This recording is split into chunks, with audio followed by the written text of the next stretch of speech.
Recording by PR studio पूरा बाजार। TC film present की प्रस्तुति।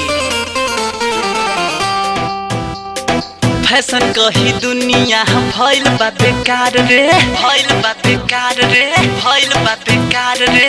शादी के हे बात पटाबेली सयार रे, पटाबेली सयार रे, पटाबेली सयार रे।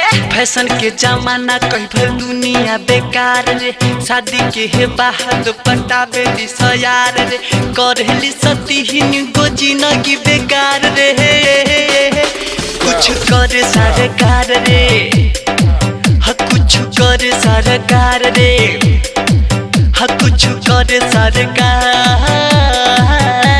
रे। पंकज के बात ये जमाना नहीं मानी, एक दिन साला की भरी सब लोग पानी। यो पंकज, यो पंकज, पंकज पंकज। जदि सरकार अब रोक न लगाई, रोक न लगाई, रोक न लगाई। लेडी पर कबहू कानून न बनाई, कानून न बनाई, कानून न बनाई। जदि सरकार अब रोक न लगाई, लेडी पर कबहू कानून न बनाई। सब लइका होई हंस यही के शिकार रे। कुछ करे सरकार रे, कुछ करे सरकार रे, कुछ करे सरकार रे, कुछ करे सरकार रे। आजकल के लइकिन के फैशन इहे बाटे, 4 गो लइकन से पेट भरताटे। एगो कॉल एगो वेटिंग में बाटे, तीसरे से मिले खातिर बात भइल बाटे, बात भइल बाटे। हाँ बात भइल बाटे।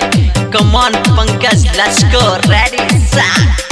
पंकज के बात सरकार तक पहुंचाई, सरकार तक पहुंचाई, सरकार तक पहुंचाई। सोशल मीडिया पर खूबे फैलाई, खूबे फैलाई, खूबे फैलाई। पंकज के बात सरकार तक पहुंचाई, सोशल मीडिया पर खूबे फैलाई। अब तक रह जाए पर दियार रे, कुछ करे सरकार रे, कुछ करे सरकार रे, कुछ करे सरकार रे। फैशन के जमाना कही भइल दुनिया बेकार रे, शादी के हे बात पटाबेली सयार रे।